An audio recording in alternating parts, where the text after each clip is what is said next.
گھر کپڑے نہ بھیجے تو اس کی ساس باتیں کرے گی۔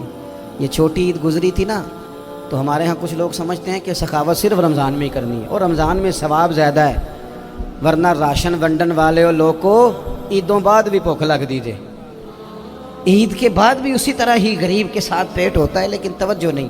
ایک تو ذوق علم پیدا کریں، ہم نے اس عید پہ کوشش کرنی ہے کہ ہماری گلی میں، ہمارے محلے میں، ہمارے دائیں بائیں تھوڑا سفر کریں، بچوں کو دیکھیں، سرکاری سکول سے نکلتے بچوں کو دیکھیں، مساجد مدارس سے نکلتے بچوں کو دیکھیں، ہم نہ ایک ایک دو دو کا ساتھ دیں۔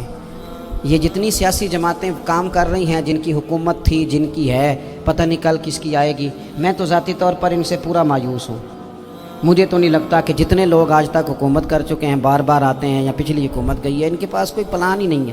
یہ تو بیچارے ایک دوسرے کی ٹانگیں کھینچنے کے علاوہ نہ کچھ کر سکے ہیں، نہ امید ہے کچھ کریں گے۔ لیکن غریب کی تکلیف بڑھ گئی ہے۔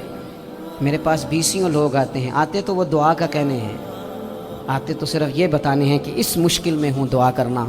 لیکن دوستو، لوگوں کی باتیں سن کے بڑی تکلیف ہوتی ہے۔ ہم کیا کسی کی مدد کر سکتے ہیں؟ ہمارے لیے تو مدارس چلانے مشکل ہیں، لیکن لوگ اذیت کا شکار ہیں، ذہنی کرب کے نیچے لوگ آ گئے، اتنی بڑی اذیتیں کھڑی کر دی گئی ہیں۔ تھوڑا تھوڑا دیکھو، 2 کا کھانا 3 بھی تو کھا ہی سکتے ہیں نا، 3 کا کھانا 4 بھی تو کھا ہی سکتے ہیں نا۔ میرے محبوب نے ہمیں یہ نہیں کہا تھا زیادہ گوشت پکانا، بلکہ رسول پاک نے تو رنگ ہی بڑا سادہ دیا ہے۔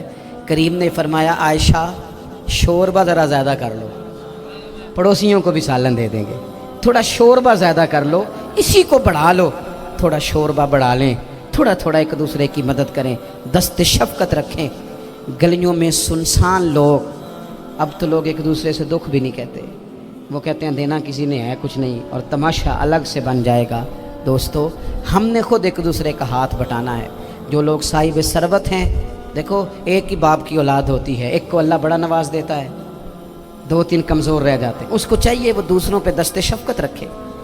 ایک گلی میں سارے لوگ ایک ہی قبیلے کے، ایک ہی علاقے کے، ایک آگے نکل گیا ہے، اسے چاہیے وہ دوسروں کا خیال کرے۔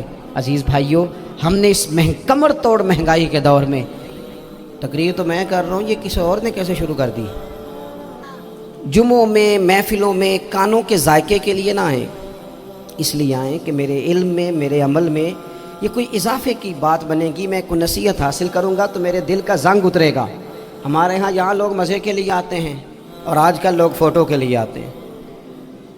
ان 2 کاموں سے نکل کر خالص اصلاح کی نیت سے، علم کا شوق، ہمارے ہاں تیزی سے ایک حرکت کی گئی، علماء کا وقار خراب کیا گیا، اور لوگوں کو دینی علوم سے دور کیا گیا، اور اس میں بعض بیچارے واعظین اور خطباء نے بھی کردار ادا کیا، جب جعلی پیر کی تعریفیں کھول کے کی، اور اسے پتہ نہیں کہاں تک۔ یہ اسٹیج ہوتے ہیں نا، ان میں کوئی بندہ اچھا لگے بھی تو اس کے لیے دعا کرنی چاہیے، تعریفیں نہیں کرنی چاہیے۔ تعریفیں اس کا کوئی فائدہ نہیں ہے، اس کو، اس بندے کو تو دعا کا فائدہ ہے، اگر آپ کو اچھا لگ رہا ہے تو اسے دعا دیں، اس سے زیادہ کچھ نہیں کریں۔ اور ہمارے ہاں جناب وہ نقیب محفل بیچارے کی شامت آ جاتی ہے اگر تعریفیں تھوڑی کرے تو، کہتے ہیں انہوں تو نام ہی نہیں لینا ہوں، اور بھائی اس کے نام لینے سے آپ کا قد اونچا ہوتا ہے۔ تو علم اور عالم، ان دونوں چیزوں سے قوم کو دور کیا گیا۔ دینی تعلیمات کا فقدان ہے، جو میٹرک تک لوگ 60-70 کتابیں پڑھ جاتے ہیں، انہیں بھی قرآن پاک ٹھیک سے نہیں پڑھنا آتا، دور کیا گیا۔ آپ مجھے بتائیے، چلیں ایک مسجد ہی آپ دیکھ لیں، اس مسجد کے اندر اگر ایک طرف ایک عالم دین مشکات شریف کھول کے بیٹھے ہوں، حدیث پاک کا درس ہو رہا ہے، یا بہار شریعت کھول کے بیٹھے ہیں، فقہی مسائل بیان کیے، اور اسی مسجد میں ایک بابا جی جبہ پہن کے تگڑا سا، بڑی سی پگڑی باندھ کے اور 500 دانے والی تسبیح لے کے بیٹھے ہیں، اب ایک بندہ اندر آتا ہے تو وہ کدھر جائے گا؟ عالم کی طرف کہ بابا جی کی طرف؟ وہ کیوں جا رہا ہے بھلا بابا جی کی طرف؟ وہ اس لیے کہ ہم نے اسے یہ بتایا ہی نہیں کہ جس طرح سبحان اللہ سبحان اللہ سبحان اللہ پڑھنا عبادت ہے نا، اسی طرح دارابا دارابا پڑھنا بھی عبادت ہے۔ اسے ہم نے بتایا نہیں کہ جب تک علم کے رستے میں رہنا بھی عبادت ہے، جب تک اسے یہ سمجھ نہیں نہ آئے گی کہ جس طرح وظائف کی کتاب پڑھنا عبادت ہے، اسی طرح مشکات شریف پڑھنا بھی عبادت ہے، حدیث بخاری کا درس لینا بھی عبادت ہے، مسلم شریف کی احادیث پر اپنے اساتذہ سے بیٹھ کر دروس پانا بھی عبادت۔ جب تک یہ پورا مزاج دیکھیں نا، نبی پاک صلی اللہ علیہ وسلم نے فرمایا رات کی ایک گھڑی بھر دین سیکھ لینا ساری رات نفل پڑھنے سے بہتر ہے۔ اب ہمیں سمجھنا چاہیے کہ کتاب پڑھ کے بھی بندہ رب رسول تک پہنچ سکتا ہے۔ کتاب و سنت رستہ آسان کرتے ہیں، لیکن ہمارے ہاں کیا مزاج دیا گیا ہے؟ بابا جی کے پاس چلو، ضرور جائیں بابا جی اگر نیک ہیں تو منع کوئی نہیں کر رہا، لیکن جو سوچ ہمیں حضور نے دی ہے ہم نے اسی کی سوچ کے مطابق اپنے معاملات کو ترتیب دینا ہے نا۔ اب ایک بات میں نے آپ سے پوچھی اور آپ نے کہا قوم ساری بابا جی کی طرف جائے گی۔ حدیث پاک کس طرح ہے؟ اللہ کے محبوب مسجد شریف میں تشریف لائے، دونوں جانب لوگوں کے حلقے بنے ہوئے ہیں، لوگ بیٹھے ہوئے ہیں، ایک حلقے میں لوگ اللہ کی یاد کر رہے ہیں، ذکر ہو رہا ہے، ایک حلقے میں بیٹھ کے ایک عالم کتاب و سنت کا درس دے رہے ہیں، ایک صحابی اور باقی سن رہے ہیں۔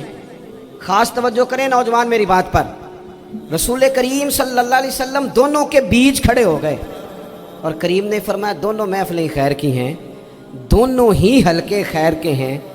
اور پھر حضور فرمانے لگے مجھے چونکہ رب نے استاد بنا کے بھیجا ہے، میں چونکہ معلم بن کے آیا ہوں، یتلو علیکم آیاتنا ویزکیکم، میں چونکہ کتاب و سنت کی تعلیم کے لیے آیا ہوں۔ یہ لفظ کہتے کہتے حضور اس جماعت میں بیٹھ گئے جو دین پڑھ اور پڑھا رہی تھی۔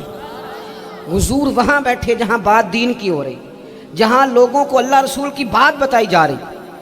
تو جمعے میں وقت پہ آئیں، اپنی دینی معلومات مضبوط کریں اور اپنے لیے مضبوط کریں۔ میں آپ کو بڑے درد سے یہ بات عرض کرتا ہوں، اگر دن میں 100 لوگ مسئلہ پوچھتے ہیں نا شریعت کا، تو ان میں 95 لوگ وہ ہوتے ہیں جو طلاق کا مسئلہ پوچھتے ہیں۔ والد صاحب نے، بیٹی کے والد صاحب نے 2 مہینے پہلے آرڈر دیا ہوتا ہے فرنیچر کا، بیٹے کی شادی ہو تو مہینہ پہلے شیروانی والے کو بھی کہنا پڑتا ہے، گاڑیاں بک کرانی پڑتی ہیں، میرج ہال بک، یہ سارے لوازمات ہم کرتے ہیں، سارا کچھ کیا۔ گاڑی سے گھر بسنا ہے، میرج ہال سے بسنا ہے، فرنیچر سے بسنا ہے، ہم نے سارا کچھ ان کو بتایا، لیکن کاش 2 گھنٹے بچی کسی معلمہ کے پاس جاتی، بچہ کسی استاد کے پاس جاتا، نکاح طلاق کے مسئلے بھی سیکھتے۔ میں دعوے سے کہتا ہوں اگر ہمیں پتہ چل جائے کہ 3 طلاقیں اکٹھی نہیں دینی چاہیے، کیونکہ دے دیں تو ہو جاتی ہیں، اگر ہمیں سمجھ آ جائے کہ نہیں دینی چاہیے، یہ مسئلہ بیان ہو، اور یہ والے مسئلے ہم محفلوں میں بھی نہیں بیان کر سکتے، اس لیے کہ لوگ کہیں گے مسئلہ تو وہ بیان کریں جس پہ نعرے لگیں گے، آپ قوم کو یہ کیا بتا رہے ہیں، یہ تو چھوٹا عالم بتاتا ہے معاذ اللہ اس طرح کی باتیں، تو بڑی بڑی کوئی نقطے کی بات بتائیں۔